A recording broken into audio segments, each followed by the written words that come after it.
YouTubers. And not just YouTubers, garbage people. That's right. We're talking about Team 10. If you don't know what Team 10 is, God, just click out of this video now. Stay that way. I promise you. Although, you will learn from what we're going to talk about today, because we're going to talk about Jake Paul and his relationship with Alissa Violet and her relationship with Faze Banks. If these names are kind of alphabet soup to you, don't worry. I'm going to break down who everyone is, and we're going to learn together, because I wasn't super familiar with these people, because garbage.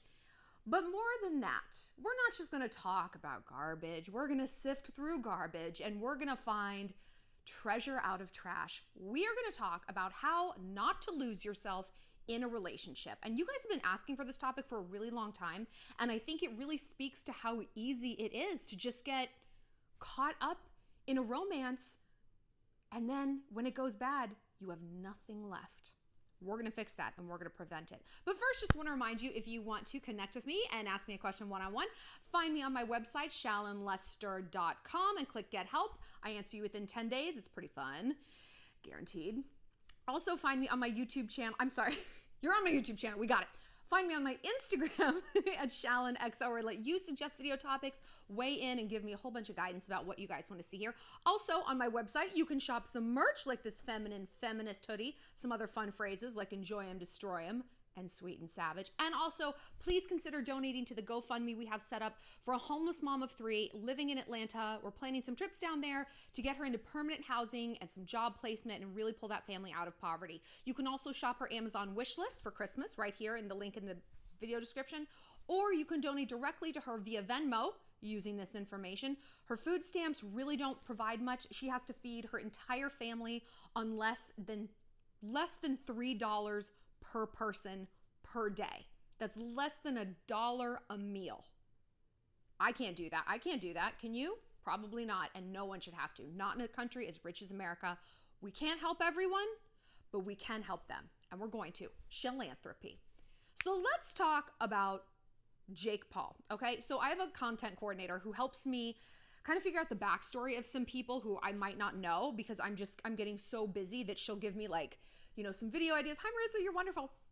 And she's like, you should definitely do a video about these people. I was like, I don't know who they are. So if you want to send me bullet points, go for it. So I do know who Jake and Logan Paul are, obviously. And I know about Team 10. And they first kind of came to mind when it was Logan who did that ghastly and revolting video in the suicide forest of Japan. It hurt me.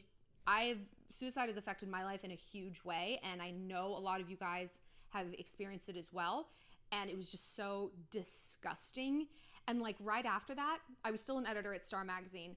A publicist for Team 10 reached out and pitched some horseshit thing that either one of these boys were doing, and I was incensed. I'm like, do not pitch me Team 10. They will never be in this magazine. They will never be in any magazine that this company owns. And I meant to write, Star does not consider Team 10 celebrities, and instead I wrote, Star does not consider Team 10 people. I stand by it, though. I stand by it, because Logan Paul is a garbage person, and so is Jake Paul, and I might interchange their names. Who really gives a shit? They look the same. They're come from the same family who raised them to be garbage people. I don't know. So let's break down. If you don't know who Jake Paul is, Marissa has notes and we'll read them. Jake started as a YouTuber. I'm sorry, he started on Vine and now he's a YouTuber. He has, I think, 25 million subscribers. I want to kill myself. I literally want to kill myself. This is why I don't keep up with YouTubers, because I'm too jealous. I'm too jealous, because they are so much more successful than me, and yet they are so inferior in every way. How on earth do you just keep up with that? You don't. He had his own Disney show, Bizarre Vark, and he got kicked off for fighting and harassing people. He's a monster. He's fought in boxing matches and made music videos. Music videos. Everyone involved in this story makes music videos, and it has got to stop. I will make you a promise. I will take a blood oath right here and now. I will never make a music video. I made exactly one deal with Jesus. I said, dear Jesus, if you give me the ability to sing, even a little bit, I promise I will never share it with anyone. And he's like, okay, I can sing. And I don't. No karaoke. No tinkling on the piano at a Christmas party with my friend. Nope, I don't do it. It's never gonna happen. I keep my promises. So,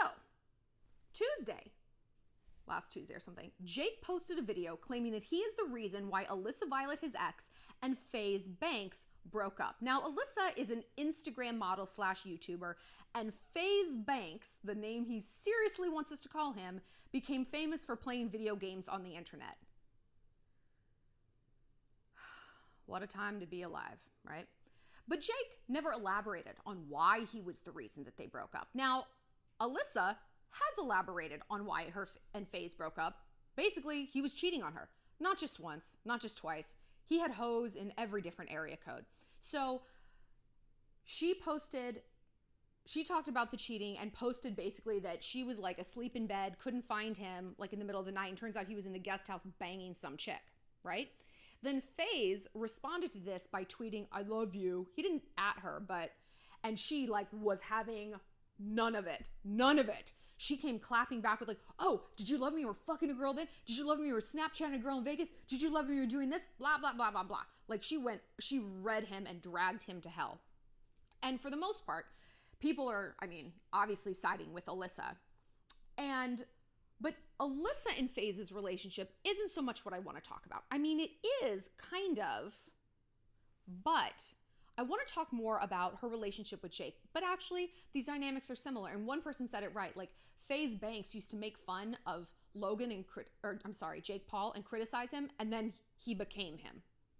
Ain't that the truth? So let's talk about Alissa and Jake's history, okay? Before Alissa became famous, she lived in Ohio. Fun. She had dreams of becoming a model. She met Jake at one of Logan Paul's meet and greets in Ohio. I'm sorry I don't have this memorized. This is literally not information I want to memorize and have I feel like there's only a certain amount of info my like little tiny pea brain can hold. So if I memorize this information, it pushes out like the Pythagorean theorem. We can't lose that. She met Jake at one of Logan Paul's meet and greets in Ohio. And after a few months of hanging out and texting, Jake offered to help Alissa with her modeling career. Her end of the deal was to move to LA and join Team 10. Not people. Again, just never forget that. They are not people. Alissa said yes and started becoming famous for being Jake's girlfriend. Alissa said she started questioning her decision after observing Jake's behavior behind closed doors. She said he would invite girls over to his house for sex and promise them fame and a spot in Team 10, but then never call them back once he boned them. Oh man, this is why you don't sleep your way to the top. Dudes don't keep their promises. They really don't. It's wild. It's wild. Alissa also said she had to tolerate pranks that he pulled on her for like the sake of content. Ugh. Don't ever prank me. Don't pinch me. I hate being pinched. I hate it. Don't prank me. I just hate it. She stayed quiet during that time though because she was under contract and didn't want to cause drama, right? Oh boy. And here's where things went left. One weekend, Jake had to do some business while Alissa wanted like a fun weekend out. Well, long story short, she ended up hooking up with Jake's brother, Logan Paul. Imagine doubling up on that mistake. Oh, I've had to have my body against the body of a Paul brother. Now it's been against both brothers. It's like shagging Stalin and Hitler and Mussolini. Like at least those guys were like organized. I don't know. Maybe. So she was quickly kicked out of Team 10. Jake and Alissa had many shady tweets and YouTube videos about it. He did a song. She did a parody of it. Like, stop making videos. Stop making music videos. Stop doing this. So, right after their breakup, Jake started dating another girl in the Team 10 house, Erica Costell. Erica also had the goal of becoming a model and a musician. It seems like it was another transactional relationship that could have been serious. But not so much. They broke up. Erica got a modeling contract with Victoria's Secret, and Jake kept making his garbage YouTube content. There were some rumors Jake cheated on Erica based on her songs. This is literally thoughts, not feelings. Not thoughts. Thoughts, like that hoe over there. That's literally what the acronym is. That hoe over there. William Shakespeare gets to make up words, okay? And we should have just cut it off there. We're all good on words. So now, Jake went on to marry Tana Mongeau, who I've done a video on. Like, rode hard, put up wet. We know. All of these people are a mess. They're all a mess. But what can we learn from this, right?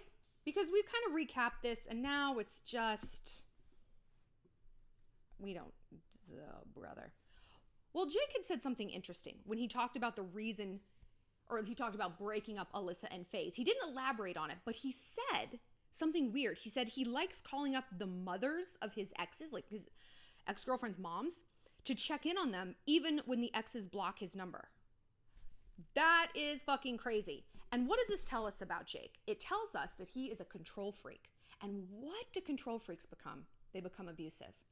When I posted about Jake like a while ago, I don't know, a year or something, several of you guys messaged me and are like, I know him, or I've met him, or I know other people. And literally you all said the same thing. He's a monster.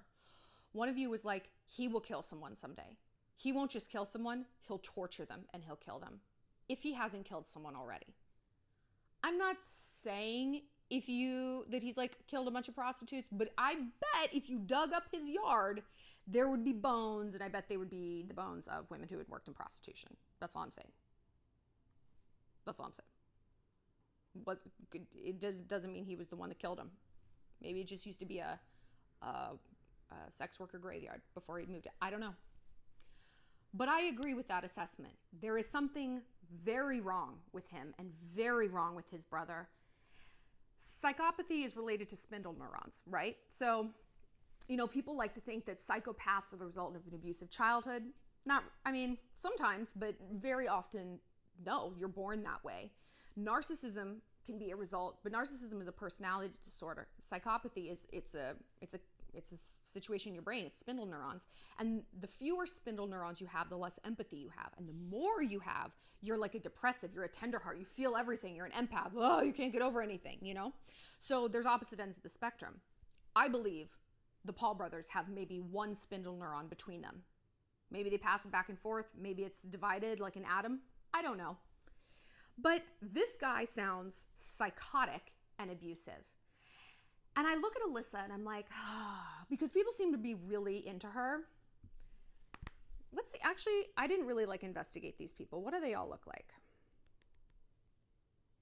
Okay, hold on.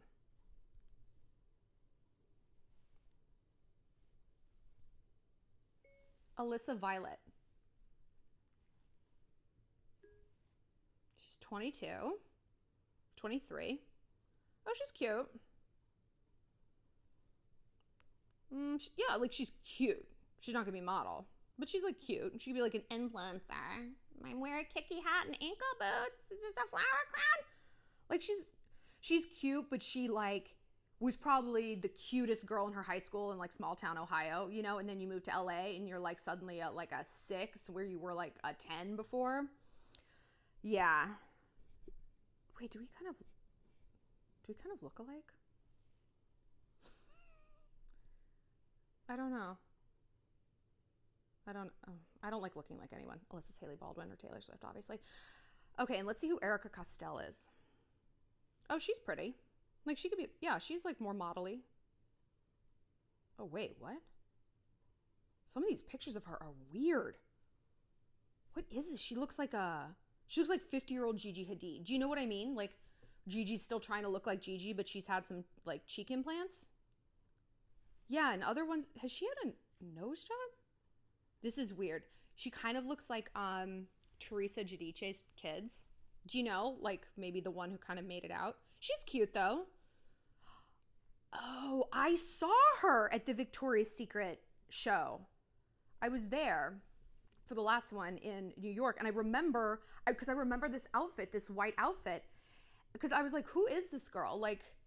I thought maybe she was a Real Housewife. She's super pretty in person. She's super cute. But you know who's not is Jake Paul. Ew, he's trash. He's such the date rape fantasy squad starting lineup quarterback. You know what I mean? He is literally the picture of date rape. Same with his brother. Just. So what can we learn? How did Alissa lose herself in this relationship, right? And she's an extreme example because there were contracts involved. To the surprise of no one, this went sour. But her experience is probably pretty relatable when you boil it down, in that she thought a guy was going to save her from something. A man was the portal into a higher level. Fame, money, relevancy, acceptance. Out of this small town. I'm going to hitch my wagon to his. Well, you know what happens when you hitch your wagon to someone else's and they take off? Your wagon goes with it.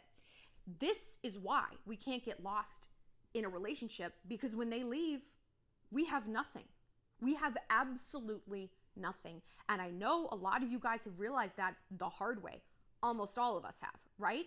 Because the thing with losing yourself is it happens very gradually. It happens gradually. And you could look at Alissa and be like, how could it have been gradual? Like, she signed probably a notarized contract, like, brrr. But even then, someone like Jake is a groomer. He groomed her. Notice in the notes, after months of hanging out and texting, luring her in, giving her this false sense of safety. I'm a good guy, not expecting anything in return. Then he goes in for the kill. Abusive people don't start out abusive on the first date. No one gets a crack in the face on the first date and then goes on to marry them. You know, we don't do it like that. They lure you in, they isolate you, which is exactly what Jake did. Take her out of her town, have her live in this house where she had no money of her own. She couldn't afford her own rent. It's not like he set her up in her own apartment so she could feel safe and independent. No, she was under his thumb, no friends of her own. All of her friends were probably introduced by him. So it's like, you want to leave? Where are you going to go? Where are you going to go? Oh, you're going to go to like a motel in the valley? Goodbye to all this. Goodbye to this lifestyle. Goodbye to the clout, right? And this is obviously amplified when it's happening on a public stage for her and you're like so young. But again, this happens to us on the micro, right? This happens to us in our lives. The way you avoid losing yourself is to have a self. You got to have a self to start with. What do we always say? You can't be half of a whole if you don't know what half you are. But actually, it's not even half. Dating isn't 50-50. It's 100-100. If you aren't at 100 or very close to it, right? Then you know who you're going to attract? No, not a Prince Charming. A predator. You're going to get a predator. And he's not going to be rich like Jake Paul. He's going to be a dipshit, okay? He's going to work at a gas station and he's going to pour honeyed words in your ears and he is going to knock your ass up and leave you. That's what's going to happen. Happens to a lot of girls, right? So you avoid this by having a life of your own. It is very easy to think what we want to think, which is a relationship is the way out of blank. Fill in the blank. We as women use men as an emotional getaway car. Just take me away from this. Take me away from this small town, from my shitty parents, from my boredom. Take me away from me having to make a decision about my life. I don't want to be in control. I don't want to make this decision, because then the subtext is, the other half of that sentence is, because then if it goes bad, it's not my fault. Then I'm the victim and everyone feels sorry for me. And we don't think this consciously, right? This isn't like we have it embroidered on a pillow. But this is, nonetheless, the decision-making process that we are going through. And it's micro.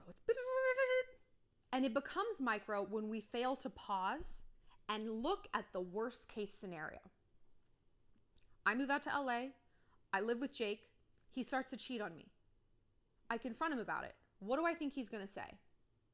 Probably exactly what he did say. Where the fuck are you going to go? What are you going to do? You going to take me down? Good luck.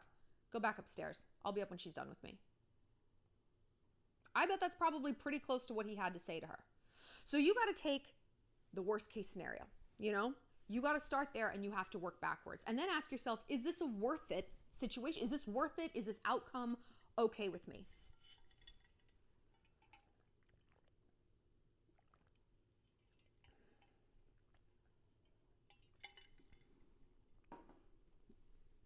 But before you focus on that worst case scenario, focus on where that getaway car is going. What are you running from? Well, come on, it's under there. It's under there, right? I used to think, like, if you had told me this when I was 22, I'd be like, I'm not running from anything. I just want a boyfriend. I just want a boyfriend. Valid. I wanted that experience too. You know, like, it's normal to want that experience, but to want it at the expense of other things that should matter to you your career, your family, your friends, your personal and alone time, your health maybe, your sexual health. I just want this boy to like me so bad. We don't need to use a condom. We don't need to use a condom. We're going to do anal even though it's horrible. I don't care. I don't care. I don't feel like giving him a 45-minute blowjob, but I need him to like me. Why? Why? You might not be signing a contract and moving into the Team 10 house, but you're signing some sort of thing with your body, with your mind, with your behaviors that is giving away who you are.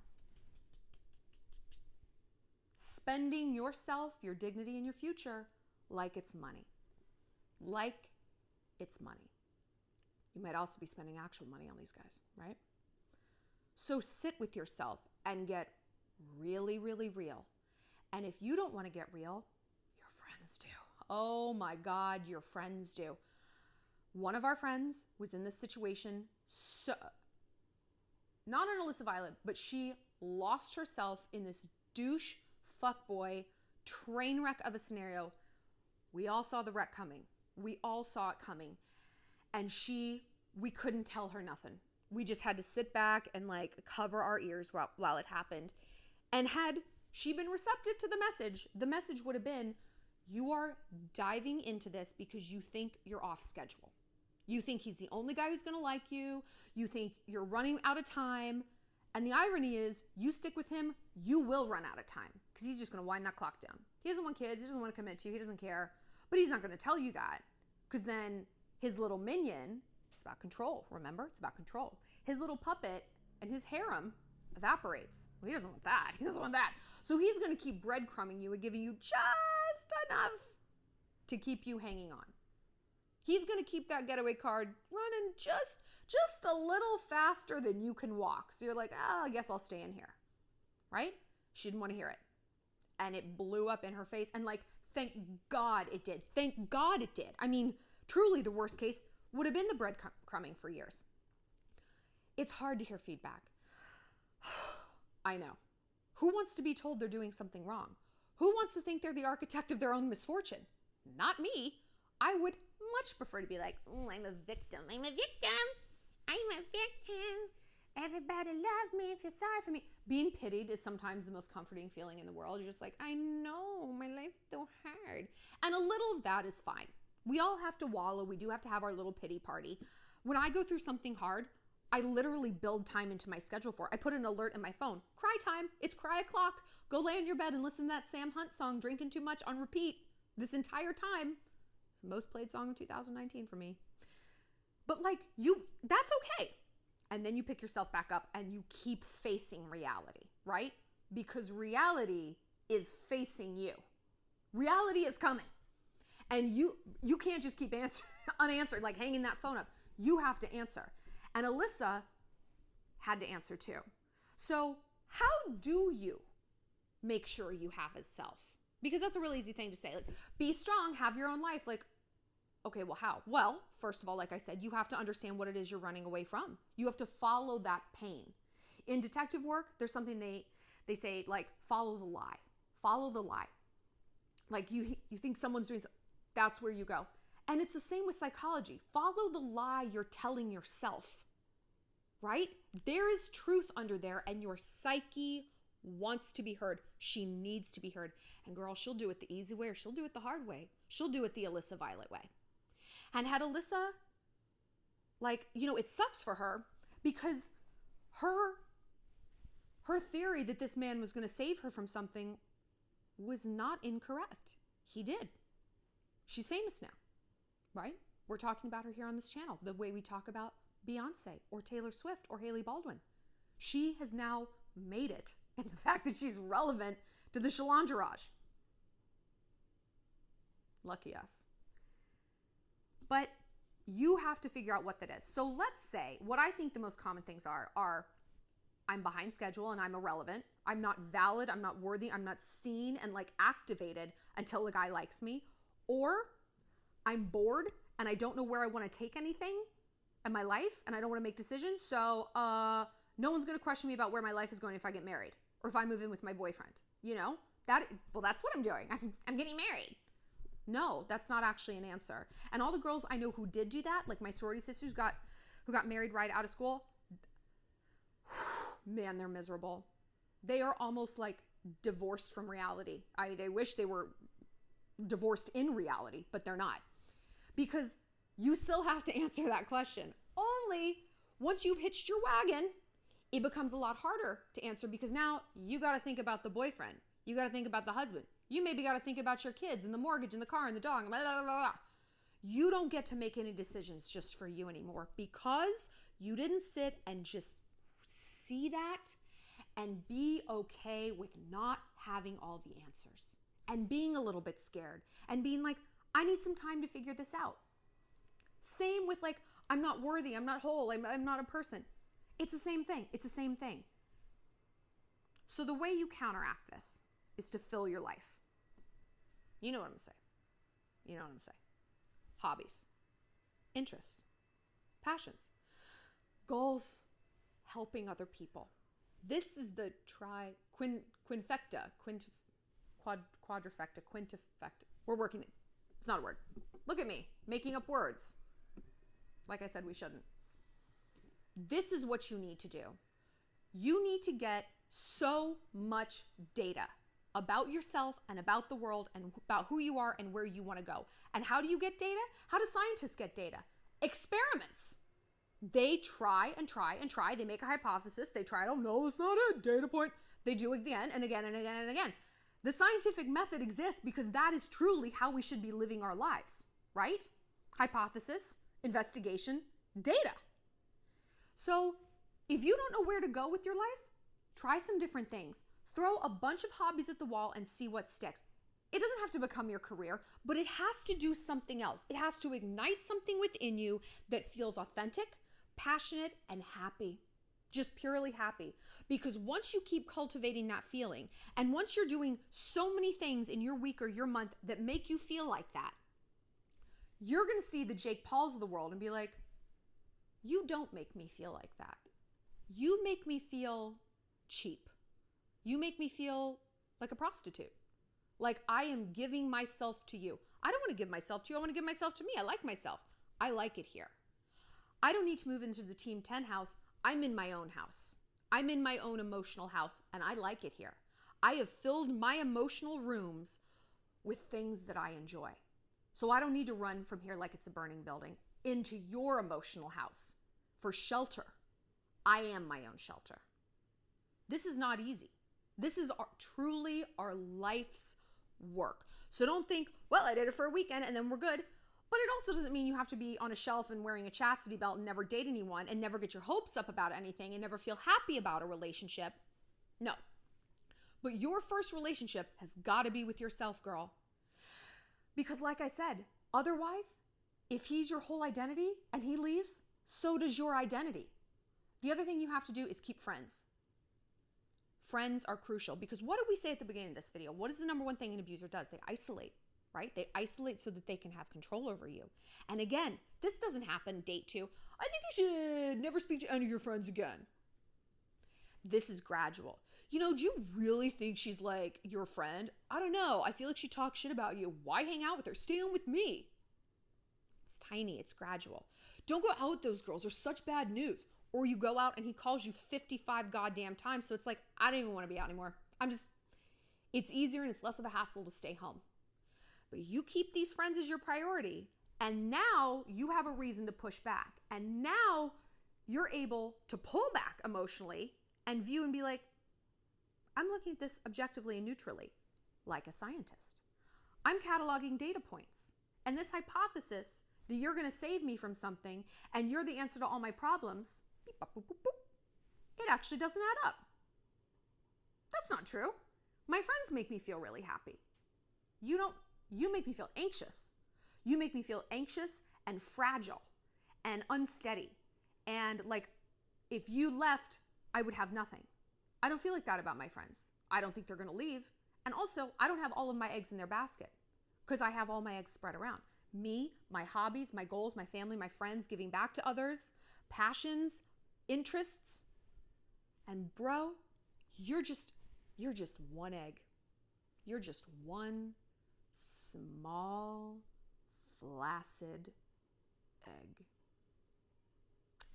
I want to hear about your tales of losing yourself in a relationship and how you got out of it and what you have learned from it, because we all got to collaborate. We all got to collaborate, right? And speaking of collaboration and building each other up and building the pack, please consider donating to the GoFundMe. If you donate $25 or more, you get a free question with me. Just leave it in the comment section of the donation and I get to it as soon as I can. I'm so sorry that it's taking me a long time to answer all your questions. I used to be able to do them all in 24 hours. Like, that was my guarantee. I've got 250,000 subscribers, guys. Like, I am drowning. And the last thing I want to do is like stop doing questions. But I'm sorry. I will get to everyone. I promise you. Also, if you want to donate to Miss Sherry directly, you can hit her up via Venmo. Literally, even $5 adds up. The majority of our donations on the GoFundMe are $5 donations. And we've passed $11,000. Like, it's unbelievable. Small but mighty, right? Just like our boobs. And like I said, follow me on Instagram at ShallonXO, or let you weigh in on the next video topic and suggest. And a big thanks to Marissa for helping me sort this Alissa phase.